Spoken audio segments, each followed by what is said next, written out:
Hola amigos, bienvenidos a Ryuse Comics. Aquí les traigo Imperial War, Planet She-Hulk número 1, con guión de Jonathan Hickman y Stephanie Phillips y arte de Emilio Laiso. Espero que les guste. La historia inicia con She-Hulk, quien señala a alguien con el dedo mientras explica que aquello se suponía que sería un periodo de paz. Recuerda que debía ser 5 días sin violencia, solo 5 días, destinados a honrar la muerte del rey Hirokala y permitir que sus 5 esposas tuvieran un periodo de duelo.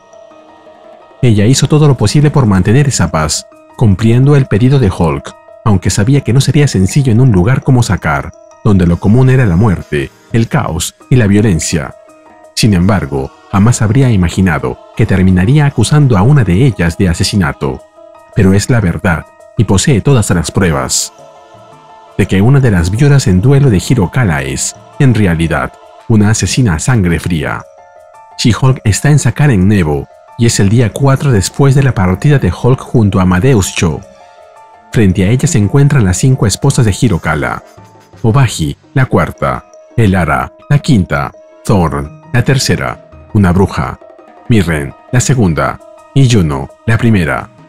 Jennifer reflexiona sobre cómo las primeras impresiones suelen ser engañosas, y se toma como ejemplo a sí misma. Jennifer Walters, She-Hulk. Si eres nuevo en mi historia, podrías mirarme y pensar que soy una especie de detective galáctica, de estilo noir, con una obsesión por el cosplay de gladiadora, pero en realidad, solo soy una chica humana normal de California, que fue herida de bala y recibió una transfusión de sangre irradiada con rayos gamma de su primo Bruce Banner, Hulk. La transfusión me dio habilidades sobrehumanas, como ser grande y verde. La parte de enojada ya la tenía dominada. Y aunque la parte de She-Hulk en mi vida fue definitivamente una transición, me adapté. Encontré la manera de usar mi título de abogada para defender héroes enmascarados, y a veces villanos. Y, por supuesto, aún hago tiempo los fines de semana para patearle el trasero a Titania por toda Nueva York. Todo se trata de adaptabilidad y cafeína. Nos movemos al día anterior, al día 3. En el Coliseo de Sakaar, 2 gladiadores combaten, mientras que She-Hulk piensa que no desea adaptarse a un planeta plagado de caudillos y gladiadores que solo buscan matarse entre sí. La atmósfera de Sakaar le provoca brotes peores que los de su adolescencia, recordando incluso cómo en la secundaria, Alexis Waltz la bautizó con el apodo de Capitana Cráter. Los cambios gravitacionales le destrozan la digestión, y además, ha dedicado su vida a defender la justicia bajo un sistema legal diseñado para mantener el orden. Aunque le prometió a Hulk que mantendría la paz por 5 días, no se hace ilusiones de que este planeta pueda llegar algún día a tener algo parecido al orden. Justo cuando el vencedor del duelo está a punto de dar muerte a su oponente, She-Hulk interviene y detiene su mano, advirtiéndole que el problema de tomar malas decisiones es que éstas siempre vienen acompañadas de malas consecuencias, y declara que ella misma representa esa mala consecuencia. Luego se retracta, asegurando que no vale la pena hacer bromas, ya que todos saben bien a qué han ido allí. ¡Smash! ¡Aplastar! Y se lanza con furia contra él, aplastándolo. Luego se dirige a los presentes, afirmando que aquella era la primera buena decisión que veía desde que llegó a Sakaar, y que la siguiente persona que rompa la paz sufrirá fracturas en sus costillas o cualquier otro hueso alienígena que pudieran tener. Incluso amenaza con cortar cabezas, ya fuera que tengan una sola o varias, ya que ella es una decapitadora que brinda igualdad de oportunidades. Conrad, el cónsul real de Sakaar y ex gladiador convertido en cyborg, la interrumpe señalando que las decapitaciones no suelen ser conocidas por ser pacíficas. Ella replica que la violencia es lo único que la gente de ese mundo parece entender. Conrad asiente y luego le dice que hay una mala noticia. Algo ha ocurrido en el palacio, algo muy desafortunado y grave. Ha habido un asesinato. Nos movemos al salón del trono de Hirokala, donde el cuerpo de un hombre yace sobre el trono. Conrad informa que se trata de Alistair Stone, el principal asesor político del difunto rey. She-Hulk no entiende de qué sirve la estrategia política en un lugar donde la violencia parece ser lo único constante. Conrad explica que Alistair ayudaba a Hirokala a encontrar alternativas que evitaran la violencia, y le pregunta por qué cree que tenía 5 esposas. Jennifer responde con sarcasmo que, probablemente, era porque la terapia psicológica no estaba incluida en el plan de salud real.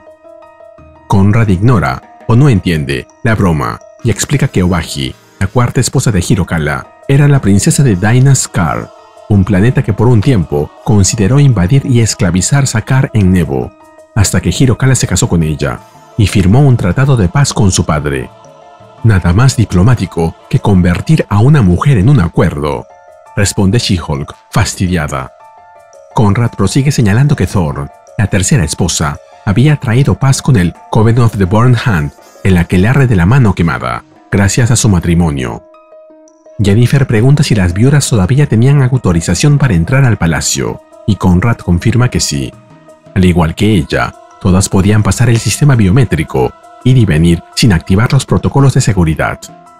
¿Y qué son exactamente los protocolos de seguridad?, pregunta ella, y Conrad le responde: lo de siempre, supongo. Vigilancia, suelos falsos que llevan a pozos de picas de hierro, y láseres que vienen del techo y las paredes.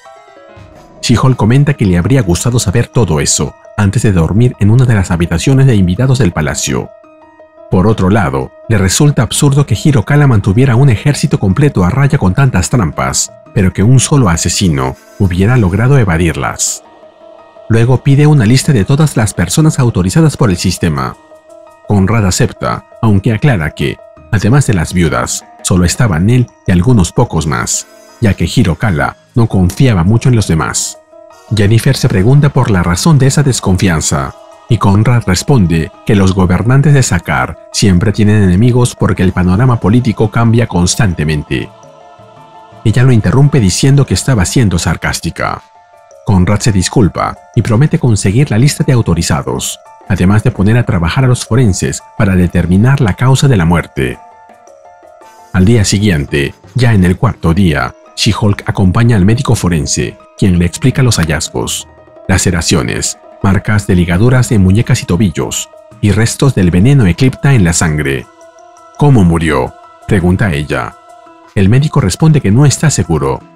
Pero tienes una lista infinita de cosas que le pasaron, replica She-Hulk. Sí, pero no sabemos cuál de ellas lo mató, responde el forense. Lord Stone fue apuñalado, golpeado, envenenado, estrangulado y maldecido, mientras le enseña una de las manos del difunto, ennegrecida por un hechizo. Jennifer decide que ha llegado el momento de interrogar a los sospechosos. Le pide a Conrad que traiga a cualquiera con acceso al palacio, pero antes de que pueda terminar, las luces se apagan. She-Hulk le indica a Conrad que posponga el pedido, preparándose para la batalla. Y agrega: creo que nuestro asesino acaba de tocar nuestra puerta. Luego los vemos recorriendo los pasillos. Conrad le explica que los sistemas de seguridad han caído y que debe introducir manualmente el código para restaurar la energía.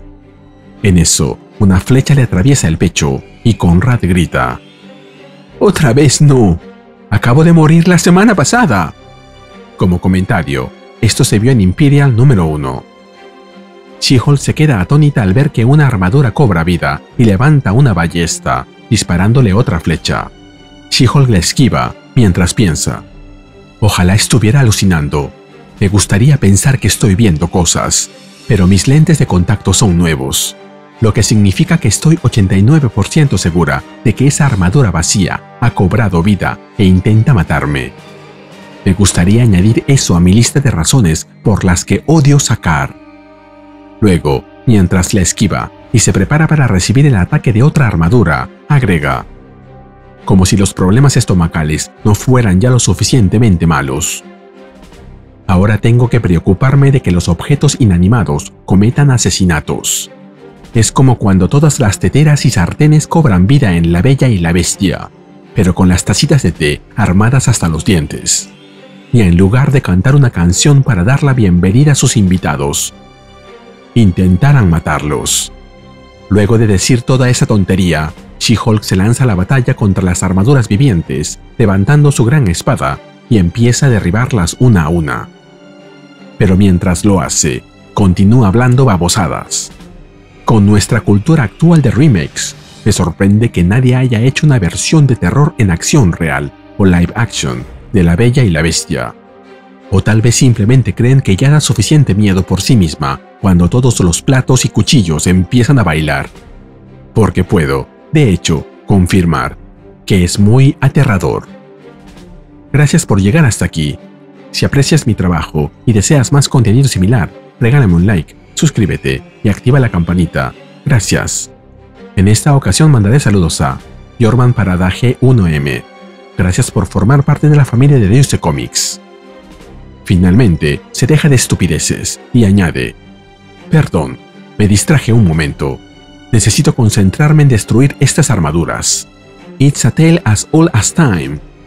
Como comentario, este es el inicio del coro de la canción que Miss Potts, la tetera, canta cuando Bella y Bestia bailan en el salón, que en español se tradujo a Fábula Ancestral. Volviendo a la acción, la última de las armaduras en pie le arroja una lanza, pero She-Hulk la atrapa con una mano y se la arroja de vuelta, derribándola. Conrad, malherido, la felicita al ver que ha derrotado a todos los enemigos. She-Hulk se le acerca y le asegura que ya sabe quién es el asesino y que es bastante obvio. Conrad intenta decirle algo, pero Jennifer lo interrumpe. Enumera las pistas, el acceso al palacio, las marcas de una maldición y la animación de armaduras vacías, concluyendo que el culpable es evidente. «Ayúdame, por favor», le ruega Conrad. She-Hulk finalmente recuerda que no es la She-Hulk de Disney Plus y le responde: «Tienes razón. Lo siento, iré a buscar a un médico y luego te diré que el asesino es claramente Thorne, la tercera esposa de Hirokala». Nos movemos al salón, donde todas las viudas del hijo de Hulk están reunidas. Ella, mientras señala con el dedo a Thorne, explica que tenía autoridad de seguridad, un motivo ligado a los arreglos matrimoniales, y además practicaba magia. Agrega que incluso intentó eliminarla, animando las armaduras al notar que estaba demasiado cerca de la verdad. Thorne se pone de pie con los brazos en alto y confirma con orgullo que ella había matado a Alistair, añadiendo que lo volvería a hacer sin dudar. Sin embargo, Juno, la primera esposa, interrumpe y asegura que no fue Thorne, sino ella quien lo hizo. Juno confiesa que apuñaló a Alistair mientras dormía y que su sangre estaba en sus manos. Pero de inmediato Elara interviene y declara que en realidad él murió envenenado con Eclipta, un veneno exclusivo de la propiedad de su familia en el norte de Sakaar. Mirren también habla y asegura que fue su asesino quien lo ahorcó, haciendo que sus últimos momentos fueran de sufrimiento. Finalmente, Obagi grita en su idioma, que aunque no podemos entender, supongo que significa «yo lo maté». Todo degenera en una pelea entre las 5 viudas, cada una adjudicándose el asesinato de Alistair, mientras que She-Hulk se agacha y se toma la cabeza, incrédula. Hasta que explota, gritando «¡Basta! ¿Qué les parece si concluimos que todas ustedes mataron a Alistair Stone y que todas ustedes serán arrestadas por asesinato?» Las viudas dejan la pelea y se giran hacia Jennifer, confundidas. Y luego empiezan a reírse a carcajadas, abrazándose, como si fueran las mejores amigas. Jennifer no entiende qué sucede y pregunta qué es lo gracioso. Es entonces cuando Conrad interviene y le explica que aquellas mujeres tenían una enemistad de sangre con Alistair Stone y que una enemistad de sangre se paga únicamente con sangre. Eso lo entiendo, pero ¿el asesinato no es ilegal?, pregunta She-Hulk. Conrad responde que en la Tierra el asesinato es ilegal, pero en Sakaar no funciona de la misma forma. She-Hulk pregunta por qué se habían tomado tantas molestias en resolver el misterio si al final no harían nada al respecto. Conrad le responde que pensó que ella simplemente estaba disfrutando de la emoción de resolverlo. Luego le sugiere en voz baja que también podría matarlas por haber roto el decreto de paz de Hulk, pero Jennifer lo rechaza tajantemente. «Entonces esto será algo que recordarás para el futuro», finaliza Conrad, mientras las viudas siguen matándose de la risa. «Viniste aquí con las costumbres de la Tierra y las leyes de la Tierra, pero esto es Sakaar». «No necesito recordar esto, Conrad», le contesta She-Hulk. «Porque no hay futuro para mí en Sakaar. Hulk regresará el día 5 y finalmente me iré de este planeta». Luego, mientras observa desde el balcón, esperando el regreso de su primo, agrega: «Regresaré a la Tierra, a mi práctica legal, donde pasaré mis días haciendo cumplir las reglas y regulaciones para mantener el orden.